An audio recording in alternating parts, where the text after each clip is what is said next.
کاشانۂ بصیرت ایک ایسا یوٹیوب چینل جس پر ہر قسم کی دینی کتب بالخصوص محروم بصارت افراد کے لیے آڈیو اور ویڈیو فارمیٹ میں دستیاب ہیں اور بالعموم تمام مسلمان برادران و خواہران کے لیے دستیاب ہیں۔ اس لیے آپ سے گزارش ہے کہ بیل آئیکن کو پریس کر کے ہمارے اس چینل کو ضرور سبسکرائب کیجیے تاکہ آئندہ آنے والی ہر کتاب آپ کو بر وقت ملتی رہے۔ کاشانۂ بصیرت، کاشانۂ بصیرت، کاشانۂ بصیرت، کاشانۂ بصیرت۔ اعوذ باللہ من الشیطان الرجیم، بسم اللہ الرحمن الرحیم۔ کاشانۂ بصیرت یوٹیوب چینل کے بابصیرت ساتھیوں، السلام علیکم۔ میں پارٹ 13 کے ساتھ حاضر ہوں۔ کتاب توحید کا ہمارا مطالعہ جاری ہے اور ہم صفحہ نمبر 116 تک پہنچ چکے تھے۔ یہاں ہم نے تقریباً آدھے سے زیادہ صفحے کا مطالعہ کر لیا تھا اور آگے اسی صفحے کو جاری رکھتے ہوئے یہ ہے کہ اگلا پیراگراف کہ وہ شخص علم کو کیسے پہنچ سکتا ہے اور رب کی ذات کو کیسے دیکھ سکتا ہے جس کا دل ہی غلافوں میں لپٹا ہوا ہو۔ شہد شہود سے ماخوذ ہے، یعنی دیکھنا اور گواہی دینا۔ وہ یہ سمجھ لے کہ وحدانیت حق اور اس کی معیت کی گواہی دیکھ کر دے۔ فقط دروس رٹ لینے انسان اولوالعلم نہیں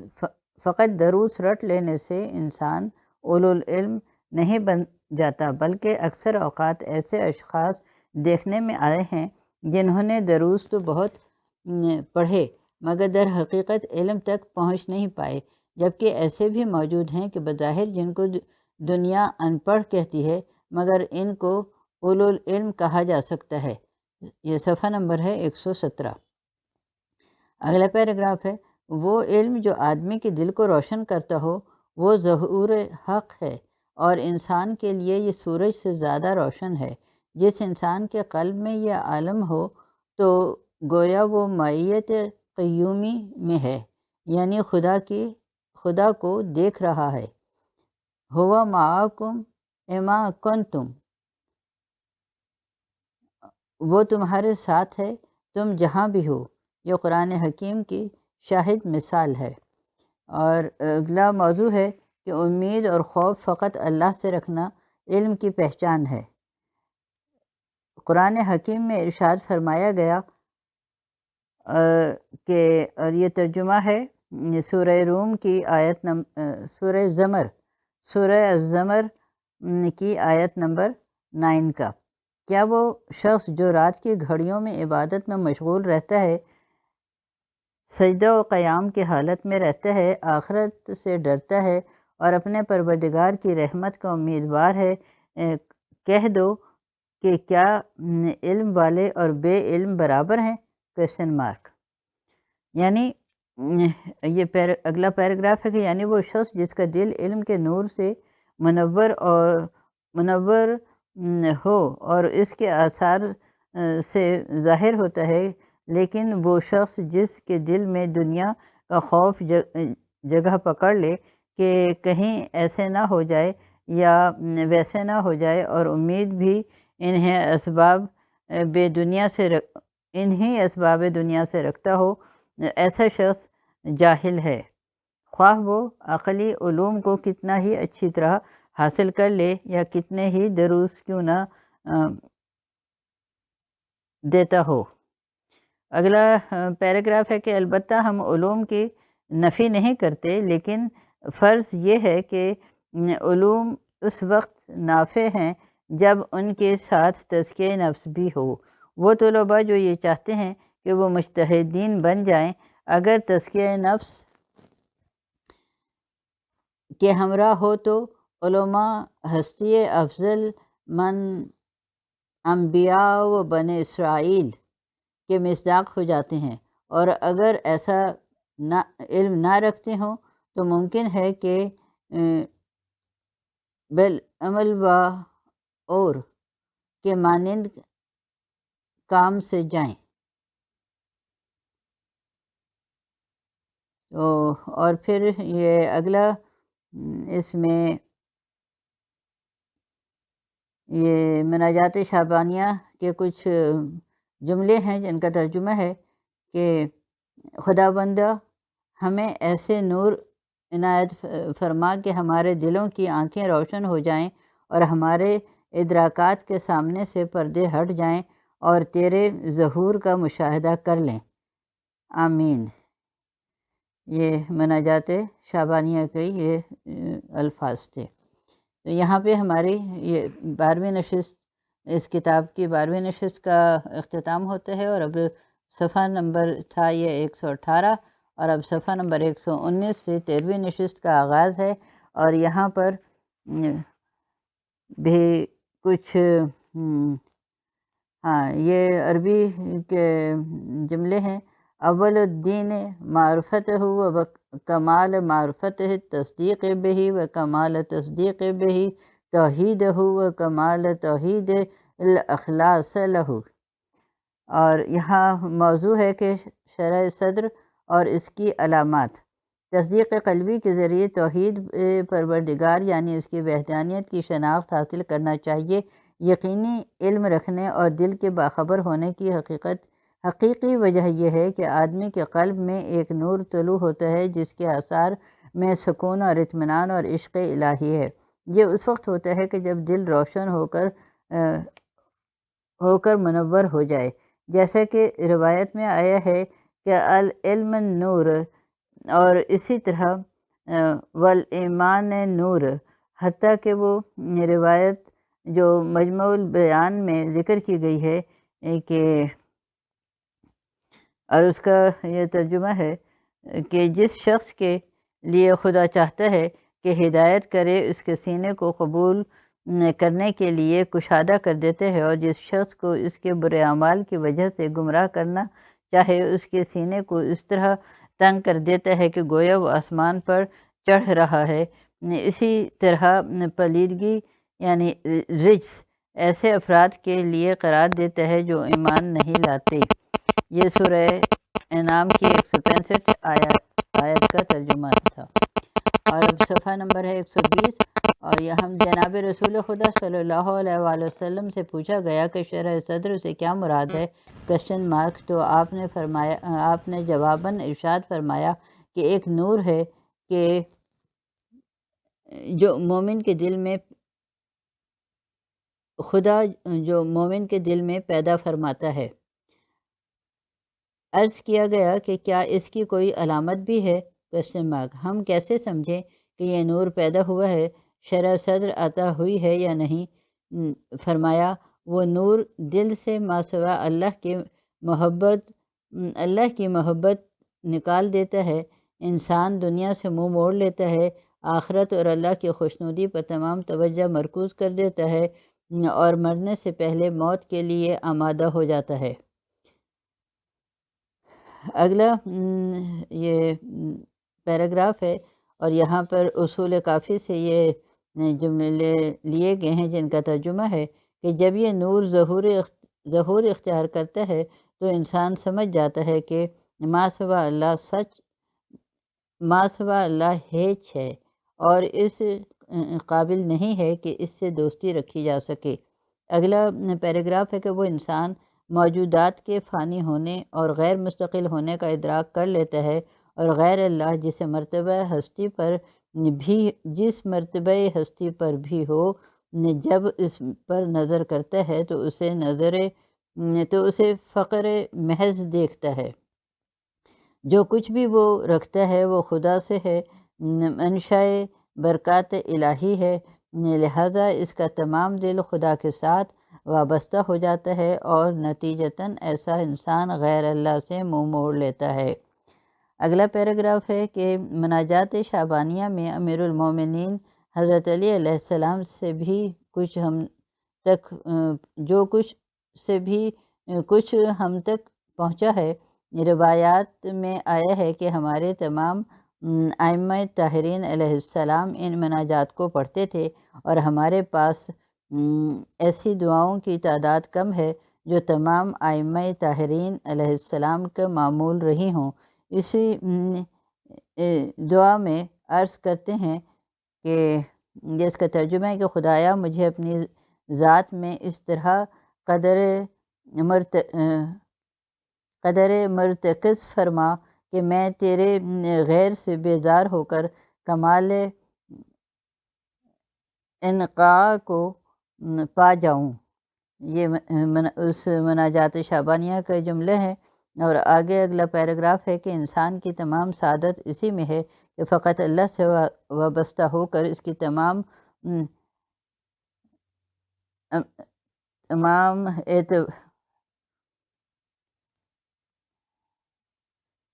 اغیار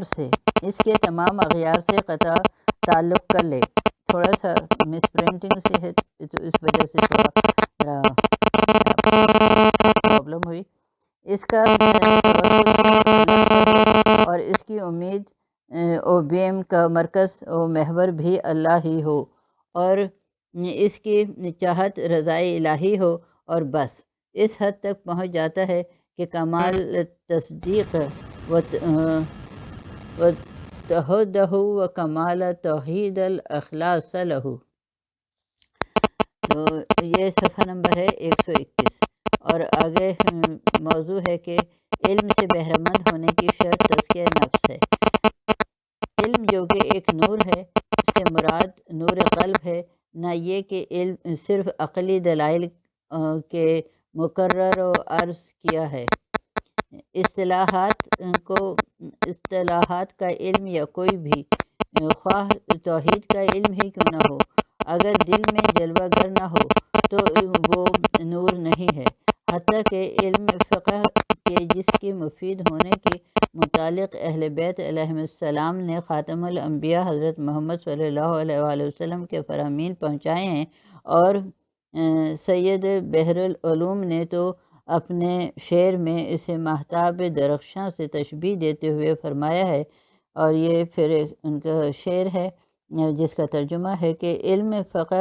فقہ بھی اس وقت نور ہوتا ہے کہ جب اس کے ہمراہ تہذیب و نفس بھی ہو۔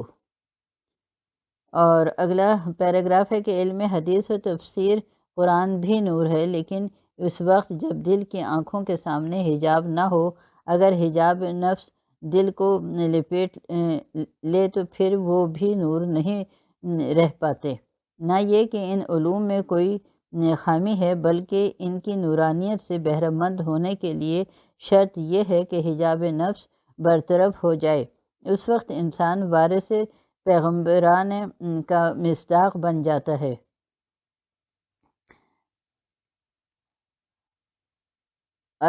علماء ورثۃ الانبیاء، یہ کہ اگر علوم میں دین کو خود غرضی و نفس پرستی کے لیے استعمال کیا جائے تو ان علوم کا عالم بے نور ہے، اور اگر لوجہ اللہ اور شریعت کی پہچان اور اس پر عمل کرنے کے لیے اور اس کو نافذ کرنے کے لیے حاصل کیا جائے تو وہ نور بھی ہے اور منور بھی۔ اور صفحہ نمبر ہے 122، اور یہاں پر موضوع ہے کہ علم لوجہ اللہ کی علامت۔ جب نفس اپنے ناروا اقدار کو درست دیکھتا ہے، حتیٰ کہ ثروت مندی اور منصب و مقام کے طلب کو خدا کا کام جانتے ہوئے کہے کہ میں خدمت خلق یا نجات خلق اور بندگان خدا کو رشد و ہدایت دینے کے لیے یہ کرتا ہوں اور وہ کرتا ہوں، مختصر یہ کہ حال و مقام کو وسیلے کے عنوان سے اختیار کرتا ہو تاکہ یہ کشف حاصل ہونے تک علامات اور حقیقت ظاہر ہو، اور جو کوئی عجب و غرور میں گرفتار نہ ہو وہ خود کو سمجھ یا پہچان لے۔ اگلا پیراگراف ہے کہ وہ شخص جو مال کی طلب میں مال کو ذریعہ اختیار کرتے ہوئے کوشش کرے اور مال تک نہ پہنچے یا نقصان کر بیٹھے تو اسے رنج نہ ہو، یا اگر وہ کسی مقام کو طلب کرے اور وہاں نہ پہنچے تو اس کو نظر انداز کر دے، یا اگر اس منصب تک پہنچ جائے تو مغرور نہ ہو، یعنی اس کی کامیابی یا ناکامی سے پہلے اور بعد کی حالت میں زیادہ تفاوت نہ ہو، بلکہ کامیابی کی صورت میں اس کی تواضع میں اور زیادہ اضافہ ہو جائے اور اس کی مالی وسعت کے ساتھ ساتھ سخاوت بڑھتی چلی جائے، منصب و مقام پا لینے کے بعد بے اور دبے اور پسے ہوئے طبقے کو زیادہ دستگیری اور خدمت کے جذبے سے سرشار ہو کر امداد کرے، بس ایسی صورتحال میں انسان کی حقیقت معلوم ہو جاتی ہے کہ وہ اپنے اس دعوے میں کتنا سچا ہے کہ مال و مقام کو لوجہ اللہ یا خدمت خلق کی خاطر چاہتا ہے۔ اگلا پیراگراف ہے، لیکن اگر منصب و مقام و مال و متال پا لینے کے بعد اس کی آتش حرص شدید تر اور بخل اور امساک سنگین تر اور تکبر و غرور فقر کی نسبت گھمبیر تر ہو جائے، یا اگر وہ اپنے مقام تک نہ پہنچ سکے تو اپنے زیر دست طبقے پر بخل کا اظہار کرے اور خود کو بالا تر سمجھے اور خدمت خلق میں خلوص کے اعتبار سے کوتاہی اور ریاکاری انجام دے اور بالآخر اس مقام تک پہنچ جائے کہ حریص بن جائے، تو اسے چاہیے کہ اپنے آپ کو معرض ہلاکت میں سمجھے اور فوری طور پر اپنی اصلاح کا سامان کرے۔ اگلا صفحہ ہے 123 اور موضوع ہے کہ اللہ کی خاطر مال کو طلب کرنے کی علامت ایثار ہے۔ لوجہ اللہ طلب مال کی بڑی بڑی نشانیوں میں سے ایثار، دوسروں کو اپنے اوپر ترجیح دینا، اور جو مال اللہ نے اسے دیا ہے تو جب وہ دوسروں کو اپنے سے زیادہ ضرورت مند دیکھے تو اسے اپنے اوپر فوقیت دیتے ہوئے وہ مال اس کے حوالے کر دے۔ مثلاً وہ گھر رکھتا ہو اور کسی خاندان کو دیکھے کہ اس کے پاس ایک گھر بھی نہ ہو تو بغیر احسان جتائے اپنا دوسرا گھر اس کے حوالے کر دے، تو یعنی وہ 2 گھر رکھتا ہو تو ایک گھر وہ اس کے حوالے کر دے، یا اگر کسی منصب و مقام کو پا لینے کے بعد یہ دیکھے کہ دوسرا شخص اس سے زیادہ اہلیت رکھتا ہے جو اس سے محروم ہے تو اپنا منصب و مقام اس کے حوالے کر دے۔ اگلا پیراگراف ہے کہ اس ترتیب سے صادق کو کاذب سے ممتاز کر کے تمیز دی جا سکتی ہے، اور ایسے مواقع پر انسان اپنے آپ کو بھی پہچان سکتا ہے۔ سچی بات تو یہ ہے کہ ایسے سخت امتحان کے مواقع بہت کم ہی لوگ ایسے ہوتے ہیں جو کہ اپنے فرض کو ادا تو کر سکتے ہیں، مگر بخل و حسد و تکبر اور حرص و ریاکاری جیسی بیماریوں سے نجات حاصل کرنے کے بعد۔ اور اگلا لائن اور پیراگراف ہے کہ ایسے ہی مطالب کی وضاحت کے لیے عباد الصالحین کی مخصوص اہل علم شخصیتوں میں سے ایک کی روایت یہاں ہم آپ کے زیب نظر کرتے ہیں۔ اور یہ پھر موضوع ہے مسند تدریس عالم تر کے حوالے کر دی۔ یہ مرحوم آیت اللہ سید حسن ترک جو مناصب حقہ کے اکابر علماء اور ماجے میں بہت اہم شخصیت تھے، 1291 ہجری میں نجف اشرف میں وفات پا گئے۔ آپ کے بعد شریف اور صاحب ضوابط شاگردان رشید کربلا سے نجف اشرف کی طرف ہجرت کر کے آپ کے گرد جمع ہونے لگے، اور آپ ان علماء و فضلاء کو درس خارج دینے میں مصروف ہو گئے۔ ابھی زیادہ عرصہ نہ گزرا تھا کہ ایک روز اتفاق سے مسجد عمران نجف اشرف میں درس دینے کے لیے آئے، لیکن ابھی تک ان کا کوئی شاگرد نہ پہنچا تھا۔ آپ ایک گوشے میں جا بیٹھے اور کیا دیکھتے ہیں کہ صفحہ نمبر ہے یہ 124 کہ دوسرے گوشے میں شیخ